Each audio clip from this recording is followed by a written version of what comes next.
臣礼部尚书判天下兵马大元帅府事甚温琪，受太师尚书令天下兵马大元帅吴越国王教命，觐见陛下。慎亲平身。谢陛下。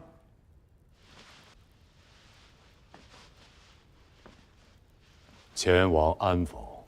蒙陛下垂问，我王安健如昔。好。少年郎，近前来。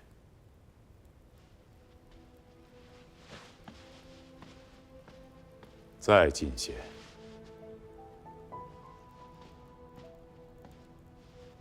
小侄前为至，觐见官家伯父。大郎君不可失仪。无妨。汝是九郎长子，孙氏弟妹所出。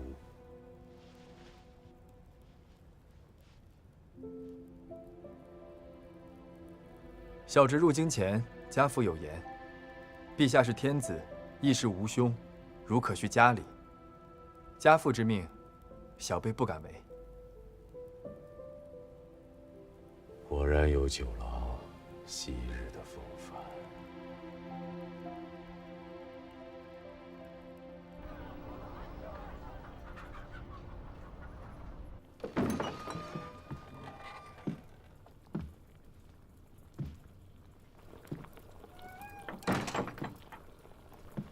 足下究竟是何人？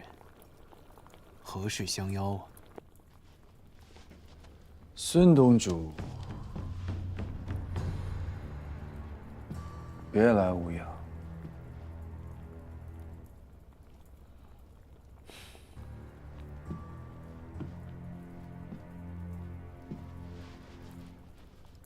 太尉，许久未见。船要沉了，想觅一条活路。秦淮社名震江南，为东南3大社之一。如此大一桩富贵，这李元清为何要投献于我？此老是个明白人。南唐有灭国之危，覆巢之下，绝无完卵。那时候，秦淮社几十年的经营生意，免不了会被黄龙社一口吃掉。李元清自幼跟随杨行密出道，行走江湖5、60年，自然不想临近耄耋之年没了下场。那他为何不索性去求父王？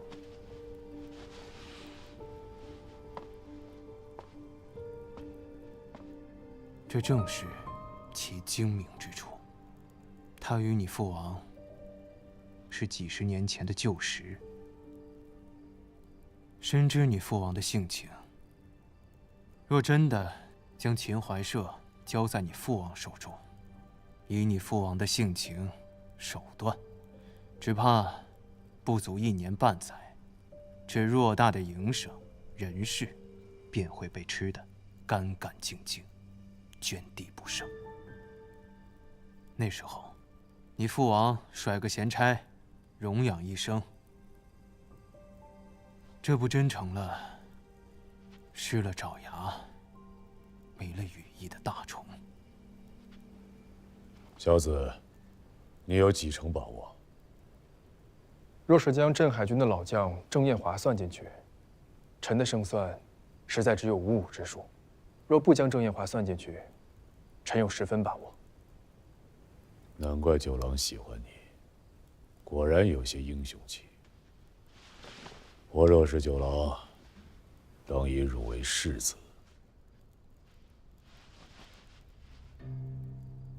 如此英雄人物，我又如何能驱使得动啊？你是吴越世子，身份贵重无比。这等庞杂琐细之事，又何须劳动到你啊？你只需稳稳当当的坐在世子之位，收了这李元清，做陈叔，其他的，且看阿舅来为你施为。不出2年，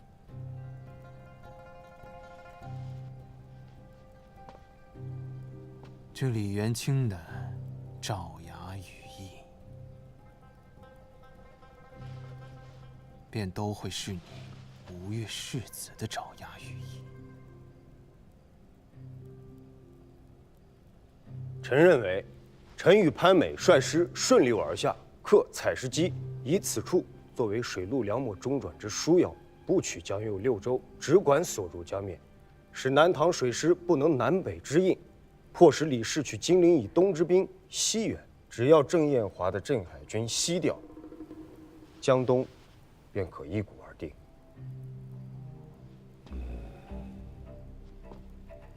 只要郑彦华西行，金陵以东的局面，我父子为官家取之。从崇明往江都运粮，须得有能在长江上运行的江船。还得在常州军和江阴军的眼皮子底下呀。官家勿忧，这2支兵皆已在我父王袋子里了。只要将这2支兵牵制在常州左侧，北面的王师登船渡江，与大王会师于江阴，便是一片通途啊！偌大的局面压在阿平一个人身上，他能挑得起来吗？大王常言，阿平有中宪王之风。依臣等所见，倒还是似大王少年时多些。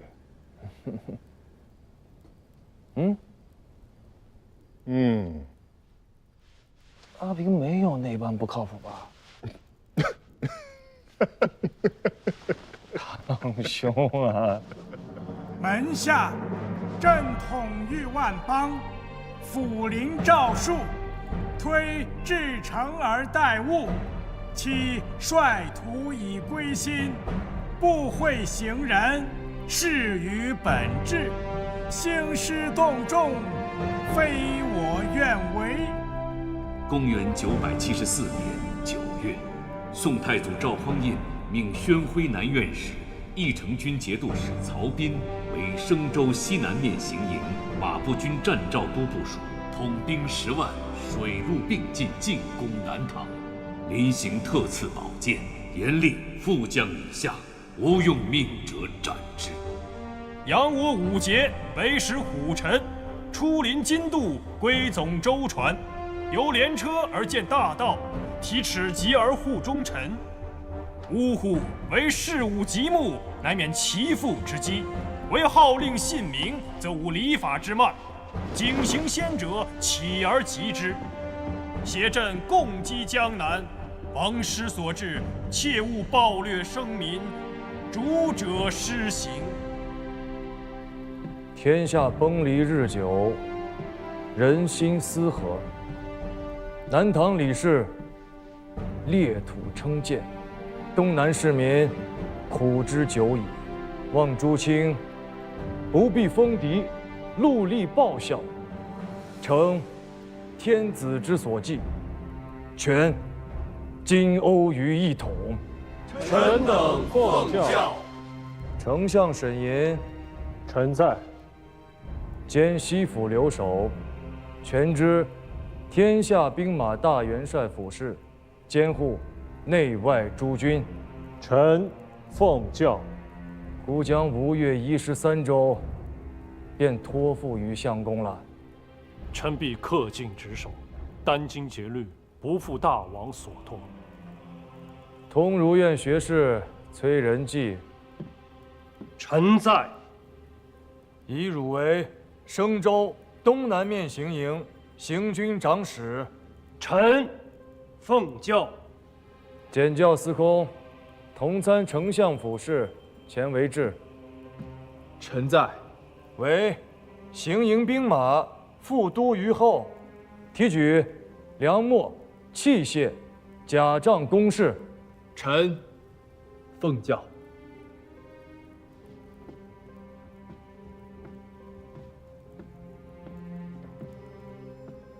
自古誓师出征之日起，以世子前为郡，行监国事，护持玺印。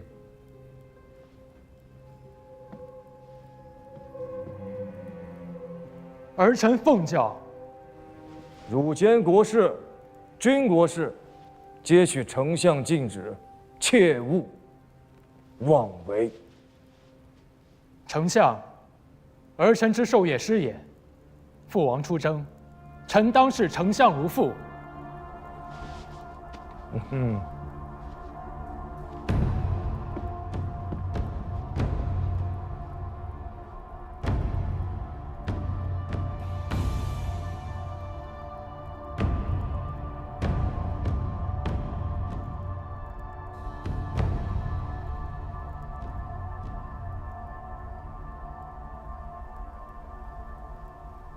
恭贺世子殿下荣任监国，确是意外之喜，本不曾敢指望。毕竟，殿下是大王的儿子。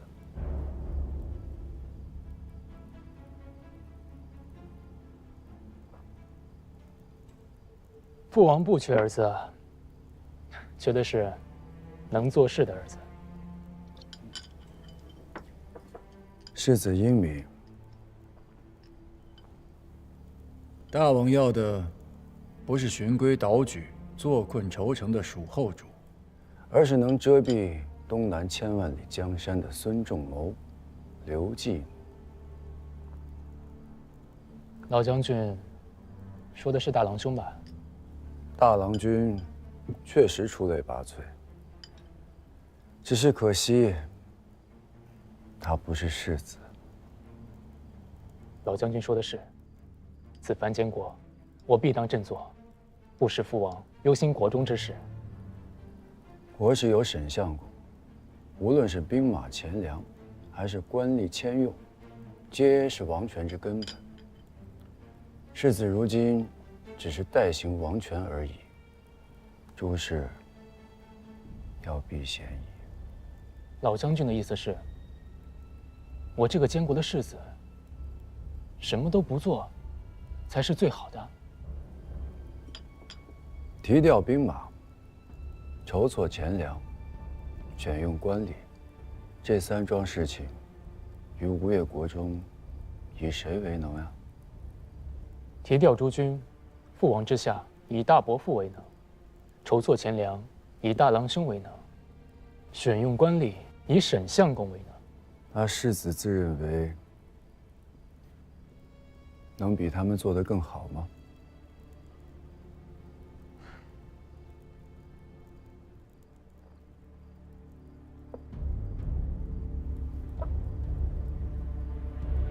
哎，这几桩事情，他人做的有功，殿下这个世子做了的话，难免会让大王生出疑虑。父王并非心胸狭隘之人。世子须知，大王与你不仅仅是父子，更是君臣。老将军说的是，这些提起话，阿舅从来不会跟我说。沈相公虽名为世子师，却只肯在公事上教我，其余事多说一句都是不肯的。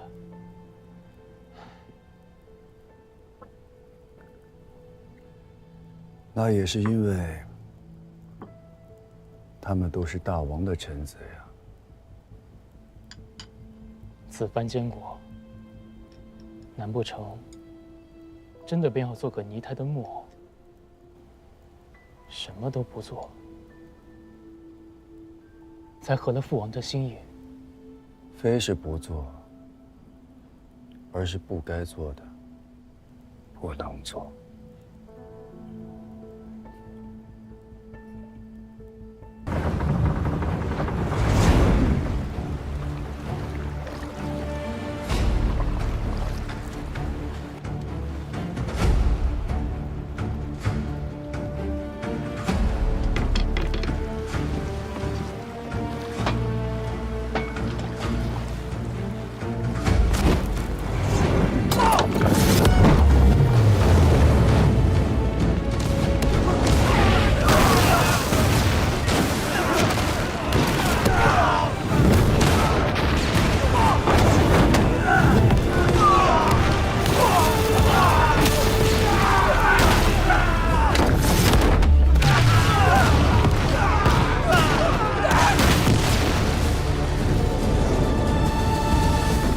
陛下，陛下，陛下，陛下，采石矶，采石矶，宋军克采石矶，距京师仅160里。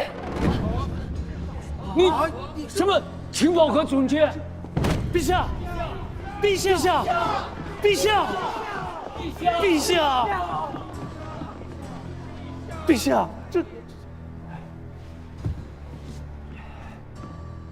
镇海军、湘阴军一并西调，往援采石矶。郑延华、白河州兵马都部署是解元。陛下，陛下，陛下，陛下，陛下。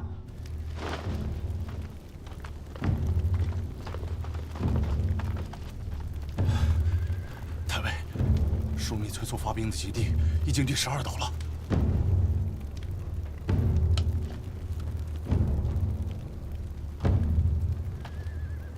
要死的人一刻都等不起。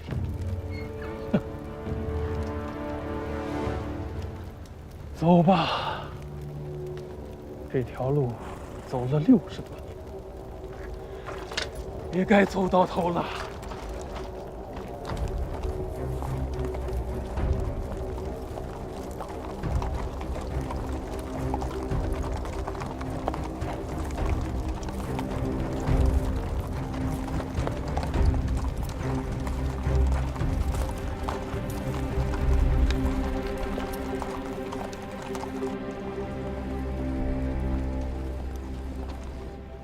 大王，郑延华动了。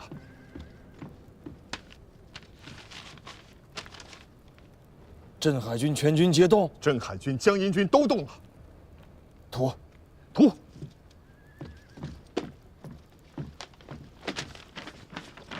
郑延华为河州行营兵马都部署，杜真为行营都监，两军全军西调。现如今江宁以东止于江南的常州军兵力不足6000。江左3州，由此处到江宁500里路程，门户洞开。大王，古谚有云：“天欲福取，反受其咎。”江阴军那边，阿平准备的如何了？阿平妥当。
宋军攻克了采石矶，将战船以铁索相连，在江面上架起一座浮桥来。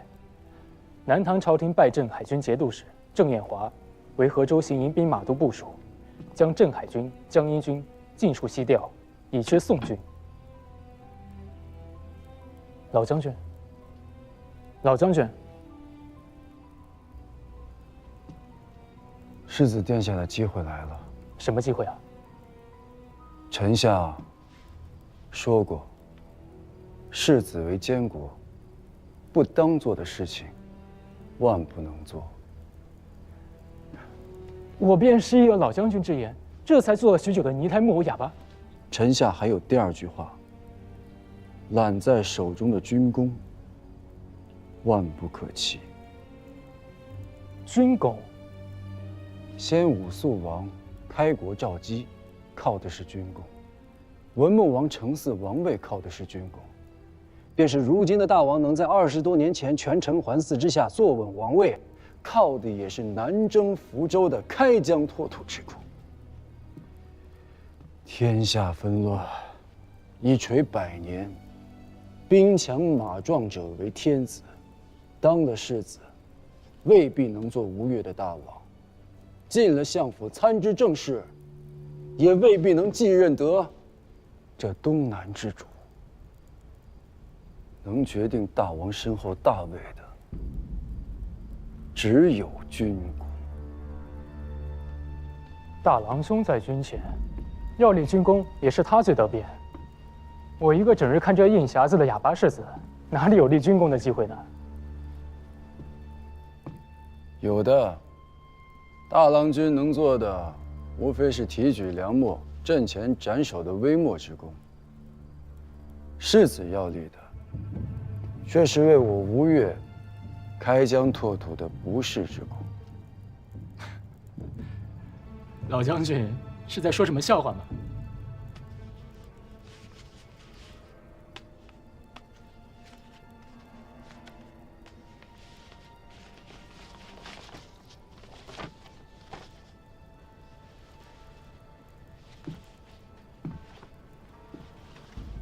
世子，请看，宋军已然攻克江州水战，大江南岸的江州、池州、歙州、洪州、饶州、信州，此时必然军心浮动。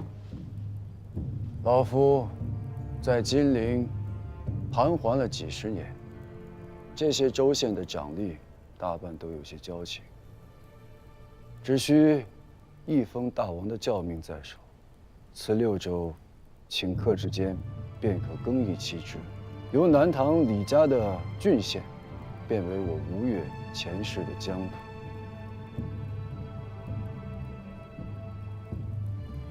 老将军切莫说笑。宋军兵锋，以敌采石矶，江右6州已是宋主的囊中之物。此时我吴越伸手去夺此6州，岂不成了虎口夺食？这哪里是向南唐拓土，这分明是向大宋拓土啊！老将军切莫说笑。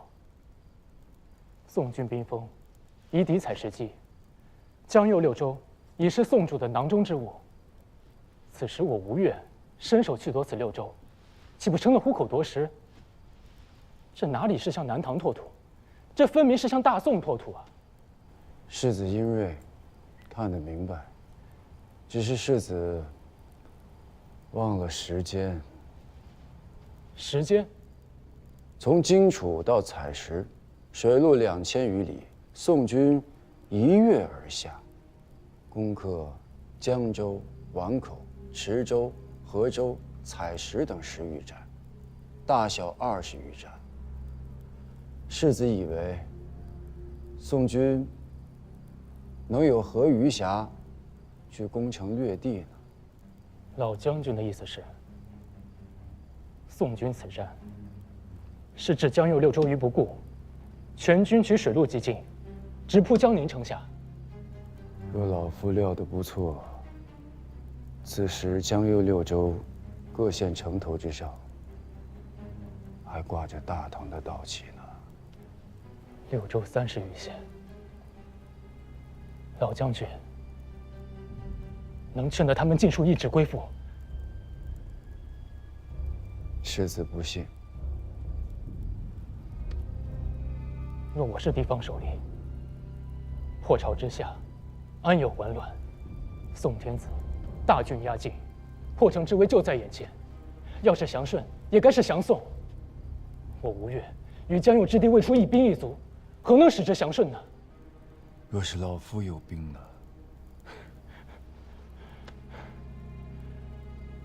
国中之事，老将军知之甚详。我虽名为世子监国，护持吴越王印玺，可若无沈相公允准，我这个挂名的世子，一兵一卒都调不动。世子听明白了，是老夫有兵。彭里湖中，3万龙翔军将士，280余艘战船，皆是老夫当年在军中救。若老夫亲入棚里呼，只需一封加盖前王印玺的招降文告，这支兵马便是吴越的龙翔军了。世子，有了这支水陆大军在手，莫说是江右6州，便说是南唐在江南的13州100余县，也皆是我吴越的领土。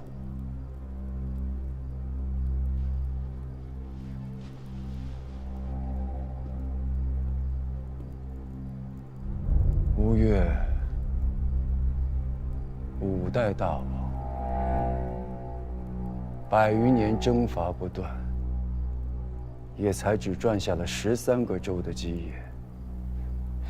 而今，世子只需盖上一道印鉴，便可为吴越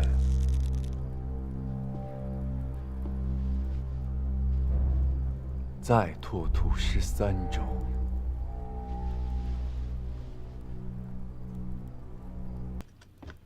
相公，你如何来了？这宫中有何不妥吗？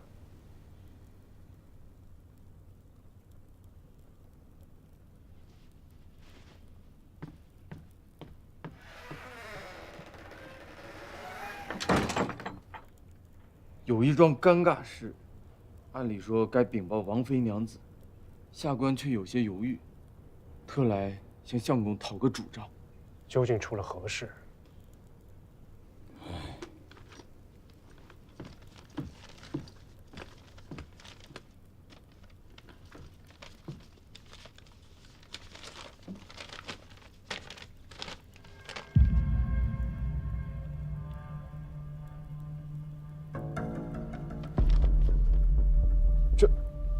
这是何时的事情？有2、3个月了。如何不早报与大王？钦从都的茬子不识得他，又是国舅引进来的人，只是年纪高大些，下面的人心里嘀咕，却不敢擅作主张。若不是前几日我查阅文牍，发现此事，传了钦从都的人来问，连我都要蒙在鼓里。能确认是他吗？人我并不曾亲见，只是那般的年纪，又是那般的形容体貌，外间的秦淮社眼妆又能任他去用。除了此人之外，实在是想不出还有何人能有这般本事。你呀，你误了大事了。要禀报王妃娘子吗？这已不是家事，是国事。不会闹个……慎言！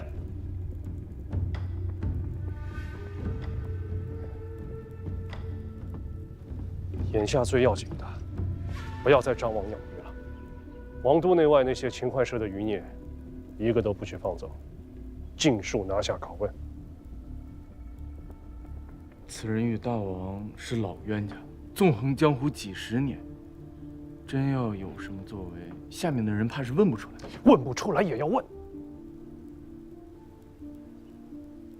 第二件事，从钦从都选人，此即可其封锁咸宁院，无论内侍、小厮还是侍女，连同护卫世子的亲卫第2都将校兵卒一并拿下，依次拘问。这怕是要请示王妃娘子。王妃那里，我亲自去奏告。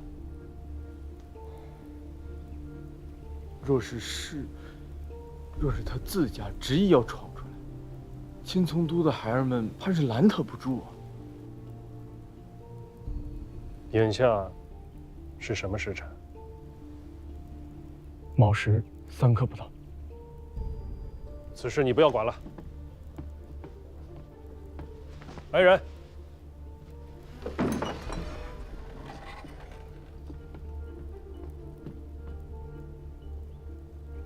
今日有几份急札，去咸宁院请世子过府用玺。诺。